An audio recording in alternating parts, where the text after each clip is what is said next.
você está mais uma vez no Quarentena na TV Unimap e no programa de hoje o bate-papo será sobre as eleições 2020. E para falar sobre esse assunto, o nosso convidado é o professor e economista Vinícius Maria. Professor, seja muito bem-vindo. Muito obrigado, que é uma oportunidade importante para a gente discutir isso, que é um tema quase inédito no país, né? A gente discutir uma eleição durante um período de quarentena. Realmente. Bom, então vamos lá, vamos iniciar o bate-papo para falar sobre esse assunto que é inédito aqui, né? Inédito no mundo, na verdade. A gente vai começar falando sobre a questão do isolamento social e dessa crise sanitária.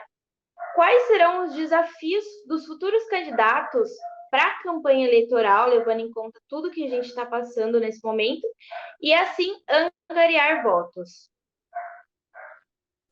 Essa vai ser um desafio muito grande, porque mesmo com o adiamento das eleições, provavelmente a campanha, aquela tradicional, né, feita corpo a corpo, ela dificilmente vai ocorrer normalmente, né? Porque imagina, por exemplo, um comício.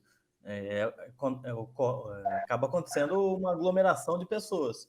E isso Exato. dificilmente vai ser permitido. Embora a lei eleitoral não tenha criado nenhum dispositivo que proíba isso, né? Porque o que pode ser feito na campanha via lei eleitoral está mantida. Porém, nada impede que as leis locais, né, como provavelmente vai acontecer durante a campanha, né, inicia em setembro. Então, quer dizer, em setembro, provavelmente, essa questão de aglomeração ainda não vai estar autorizada. Então, vai ter que ser uma reinvenção, porque o que já aconteceu em 2018 foi o TSE começar a permitir campanha via Facebook, via Instagram, essas novas ferramentas. Porém, automaticamente agora para 2020 tem se programado para se fazer quase que 100% via essas plataformas. Tá, vamos lá. Eu coloquei o foninho aqui para facilitar. E aí, de acordo com isso, a gente vai precisar trabalhar muito, né, principalmente nas campanhas, com as redes sociais. Como as redes sociais e qual vai ser o papel das redes sociais, né, para auxiliar nas campanhas? Essa vai ser uma grande novidade, né? Porque a ideia da rede social, de fato, era tentar aproximar as pessoas, o que seria o candidato dos eleitores. E dessa vez, de fato, ela pode acontecer isso, mas há quem diga que tenha duas outras possibilidades de acontecer também, né? Que são uma saturação da internet, porque imagine que todos os candidatos estarão lá tentando a todo momento conquistar o eleitor. Então, a gente já começa a ver uma propagação já nessa fase pré-candidatura, dos candidatos tentando já se posicionar, e imagino que durante a eleição Sim. isso vai ser intensificado, né? Então, não sei como que o eleitor vai reagir a isso também. Vai entrar numa rede social e já vai aparecer 5, 6 candidatos para ele lá. A outra questão é a discussão do quanto isso chega de fato para todo mundo, né? Porque, querendo ou não, ainda Exato. muita gente não tem acesso à internet. E reduzir uma campanha somente à internet pode acabar, como eu posso dizer, fazendo com que nem todo o eleitorado tenha contato com os candidatos, né? Quem são os candidatos? Como que vai ser essa escolha por quem não tem acesso à internet? E do lado Exatamente. positivo dessa história, acho que a gente tem a questão de que vai ser uma campanha mais barata. Isso é muito importante, é uma preocupação, pelo menos deveria ser, né? Não sei como é que vão utilizar o fundo eleitoral, no caso, o fundo eleitoral para isso, mas, em geral, a tendência é que a campanha ela fique um pouco mais reduzida, porque não tem grandes estruturas, né? Você tem, claro, empresas que às vezes o candidato contrata porque de assessoria, mas, por exemplo, estruturas de evento, né? Palanque, até mesmo material de distribuição em papel, né? A tendência é que isso se diminua, né? Exatamente. E entrando nessa questão das redes sociais, a gente sabe que o Brasil tem passado por uma onda de fake news, principalmente dentro do campo político, e de que forma os novos representantes, os futuros representantes poderão atuar para combater essa prática ao invés de praticar a fake news.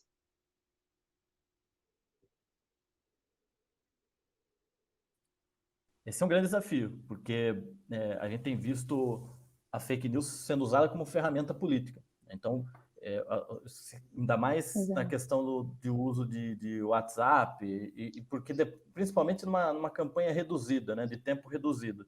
Você lança uma fake news e muitas vezes não dá tempo de desmentir, né? Mesmo que se ofereça um tempo de resposta.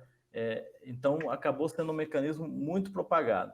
Tem sido proposto, né, até tem um projeto de lei em andamento, com essa tentativa de diminuição da propagação de fake news. E o próprio candidato, acho que essa tem que ser uma tendência real para se quiser acabar, né? Que é, de fato, tentar divulgar as informações e principalmente como que as pessoas têm acesso a essas informações, porque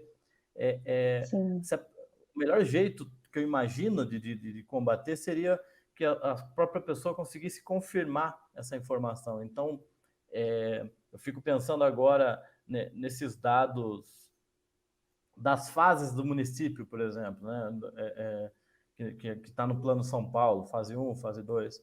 Se a população consegue saber onde está essa informação oficial do governo, por mais que receba algum alerta, alguma outra informação, ela consegue conferir.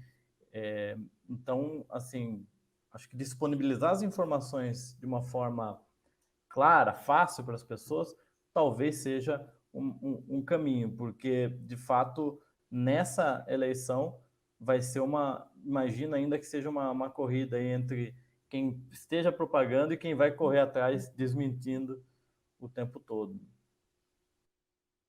Então, de fato, essa responsabilidade maior fica para o eleitor, fica para o cidadão, de conferir as notícias, de saber se realmente o que ele recebeu ali no WhatsApp, enfim, nas redes sociais está correto, se essa informação realmente é verídica.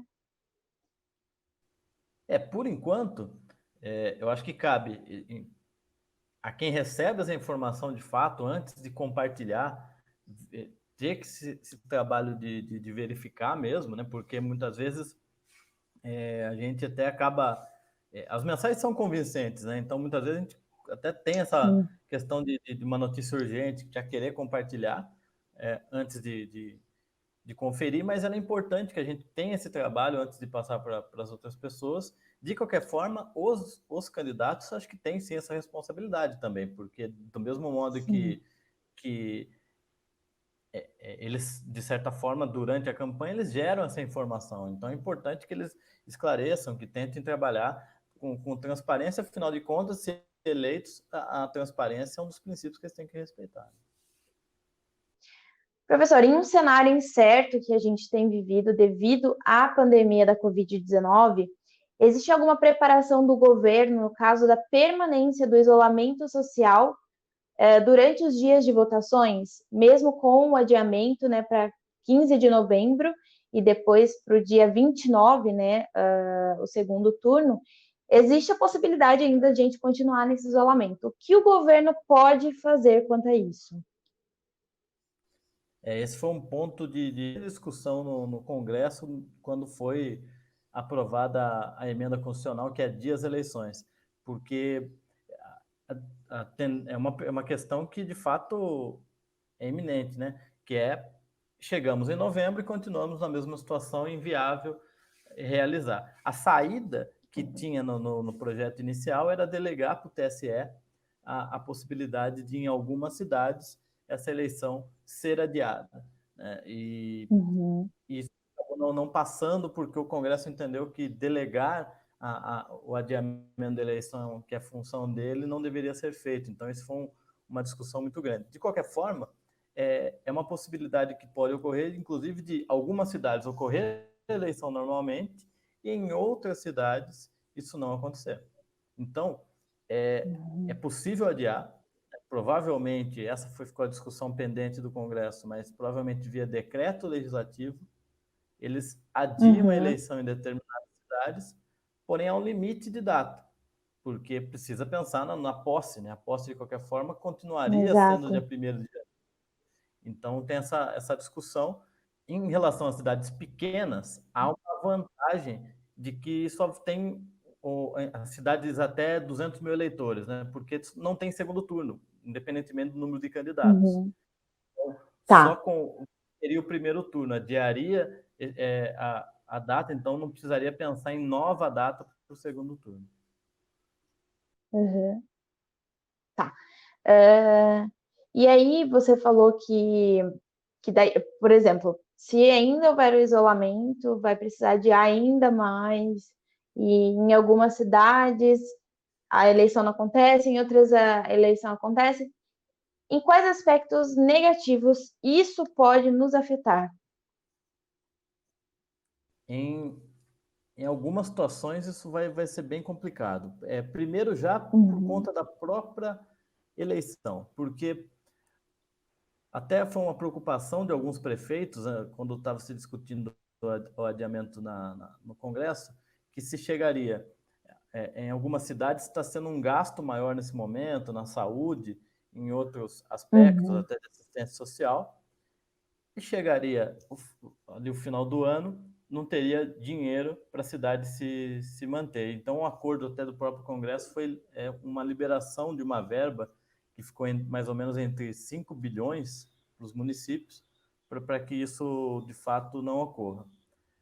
E além disso, tem a questão de tamanho, de como vai ser essa própria campanha. Então, os próprios prefeitos que estão no poder atualmente pensam em reeleição, Sim. estão pensando nessa estrutura, né, porque quem é prefeito está há 4 anos em campanha, aí, né, uma outra exposição do que aqueles que estão fazendo campanha agora sem ter o mandato.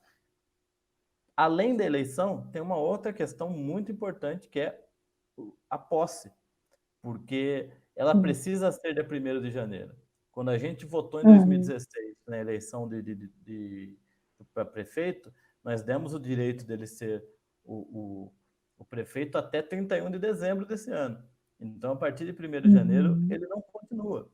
Então, é importante que, Uhum. por mais que a gente adie essas eleições, seja feito a posse de dia 1º. Então, além de tudo, tem essa correria, né, dessa preocupação e acabar, por exemplo, num segundo adiamento, se necessário, adiar para pouco tempo depois e para dar tempo de todos os procedimentos da própria Justiça Eleitoral serem feitos. Essa é uma outra preocupação também. A aprovação de contas dessa eleição, será que vai ser feita do mesmo jeito? Porque ela tem que ser feita antes do candidato virar um eleito, né? Sim, exatamente. Bom, tem muita coisa para se ponderar e muita coisa para se analisar, né, dentro desse cenário. A gente às vezes nem sabe o quanto isso afeta dentro da política, na economia, a gente já está sentindo os impactos, é claro, mas como é ano eleitoral, a gente não conseguiu ainda perceber o quanto isso pode nos afetar. Um futuro bem próximo, né? Mas falando sobre todo esse cenário, o que o eleitor deve priorizar, principalmente agora, para escolher um bom candidato? Esse é um momento em que, embora seja uma eleição que a tendência é ter a mesma função das demais, mas ela tem um ponto crucial nisso, né? Que é, de fato, até como que os próprios candidatos vão fazer uso, espero que não próprio, né, desse momento, porque, de fato, para se eleger, primeiro acho que é importante o eleitor pensar na própria função daqueles cargos que ele está pensando para esse ano, né? Ou seja, nós teremos eleição para prefeito e para vereador. Pensar em que Sim. o prefeito tem que ser, o candidato a prefeito é aquele que pensa como executivo, né? Como aquele que vai ordenar os gastos. E o vereador, no sentido de proposição de leis e fiscalização do executivo. Então, muitas vezes a gente vê um candidato a vereador fazendo proposições de executivo, construir escolas, essas coisas.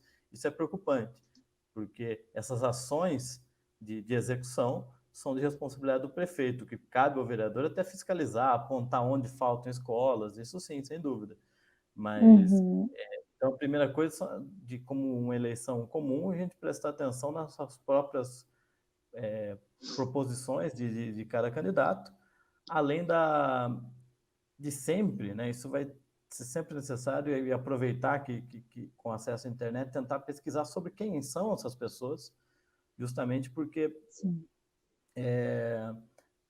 o histórico delas sempre diz algo, né? E é importante que a gente tenha essas informações.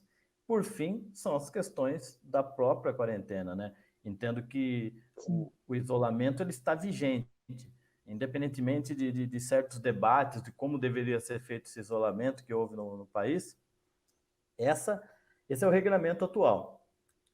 Eu acho que me preocupa um pouco o candidato que quiser romper o isolamento para continuar fazendo campanha, principalmente se o objetivo for meramente fazer a campanha, né? Ou seja, ele está disposto, para benefício próprio, romper certas regras, né?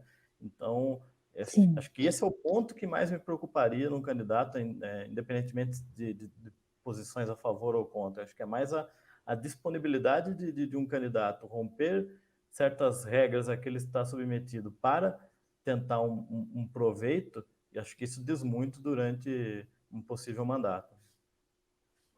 Com certeza, com certeza. É uma questão de saúde pública, a gente tem mais de 70 mil mortos já no Brasil. É muito grave a situação, então eu acho que esse é realmente um ponto a se abordar, né? Se o candidato quebrar esse isolamento, quebrar a quarentena, que é caso hoje de vida ou morte no Brasil, a gente precisa realmente observar e analisar com muito critério. Para finalizar o nosso bate-papo, se o professor puder comentar um pouco, por que neste ano, especificamente neste ano, candidatos inelegíveis poderão concorrer? O país ele tem algumas regras, né, de já há um bom tempo, de como funciona a situação de inelegibilidade, né? Nós temos uma lei complementar, que é a 6490, ou seja, desde 1990 nós temos algo que regulamenta isso dentro da inovação da Constituição de 88. Então, só que ela foi constantemente alterada, né? Teve até uma alteração, de certa forma, recente, que é a lei da ficha limpa. E qual que era a ideia inicial, né? Que, primeiro ponto, aqueles que devam se afastar dos cargos públicos, aquele que tem cargo público tem um prazo para se afastar, né? Tentando evitar que ele use aquele determinado cargo para benefício em própria campanha. Embora alguns cargos interessantes não constam na lei, por exemplo, como é o caso agora, né? O vereador e o prefeito que estão exercendo o cargo e vão ser candidatos, para isso eles não precisam se afastar, né? Mas foi a opção de quando foi feita a lei. E, enfim, mas todos os servidores têm esse momento. Além disso, existem as condenações que já transitaram em julgado, ou seja, aquelas que não cabem mais recursos. Se essas condenações que não cabem mais recursos impedem completamente do candidato poder participar. A discussão que fica são naquelas condenações em que ainda não transitou, né? Por isso que tem a ficha limpa. Porém, a ideia da ficha limpa é justamente essa, né? De você poder condenar um candidato que já está condenado, e ainda que tenha direito a recursos, já não participe da eleição. E essa regra tem um limite, essa é a questão. Não vale para tudo, não vale para todas as condenações. Então, a própria lei da ficha limpa tem uma lista de crimes que valem para ela, né? E até mesmo a questão da improbidade administrativa, que não é um crime, mas está lá uma situação muito restrita de que enquadraria, ou seja, é muito comum ter algum candidato condenado, até mesmo em segunda instância, por improbidade, Sim. mesmo assim estar podendo ser candidato. Né? Então, improbidade apenas em caso de ser uma improbidade que for feita dolosa, né, com intenção, e que envolva prejuízo aos cofres públicos e que cause enriquecimento ilícito. Nessa terceira ponta é mais difícil de você provar que, de fato, houve um enriquecimento ilícito daquele agente público. Então, sem ser nessas três condições, só quando terminam todos os recursos. Então, vai ter gente condenada na segunda instância, mas que acabe podendo se candidatar. Aí, ainda volta uma responsabilidade para o eleitor, porque a lei, de fato, não vai proibir. Então, cabe ainda ao eleitor conhecer, será que esse candidato já é condenado? Né? É lógico que o eleitor tem direito de analisar e concordar ou não concordar com a condenação. Mas se ele Sim. perceber, olha, tem uma condenação, e ele avaliar com mais cuidado se é o caso de fato votar nesse candidato. Mas, de fato, vai ser permitido, a não ser que se enquadre naqueles regramentos mais restritos da ficha limpa. Bom, com essa questão, então, chegamos ao final do nosso bate-papo. Professor, muito obrigada. Se tiver mais alguma consideração a fazer, eu deixo aberto aqui. Só deixar claro que essa eleição ela vai ser muito diferente do que a gente sabe, né? Até fui verificar a eleição de 1918, quando a gente teve a gripe espanhola, e na verdade ela aconteceu em março, um pouco antes de começar a pandemia, e depois nós tivemos uma nova eleição em 1919, justamente porque o presidente eleito morreu da gripe espanhola. Né? Então, aí nós tivemos uma segunda eleição, porém é uma situação completamente diferente, eram coisa de 400 mil pessoas no país inteiro que votavam, né? Não 140 milhões. Né? Então, não dá nem para comparar a atual situação. Então, eu acho que se tem algo de positivo, né, nessa quarentena, é justamente a gente possibilitar entender quem são aqueles candidatos que se preocupam com a saúde pública. Exatamente. Esse daí é um ponto indispensável para se analisar, né, e levar em conta dentro desse cenário. Bom, então chegamos ao final do bate-papo. Muito obrigada pela participação. Muito obrigada a você que nos acompanhou até aqui. E para você conferir outros programas e outras entrevistas, é só acessar a nossa página no Facebook da TV Unimap, e também o nosso canal no YouTube. Enfim, é isso. Muito obrigada mais uma vez. E a gente encerra então o nosso programa. Tchau, tchau.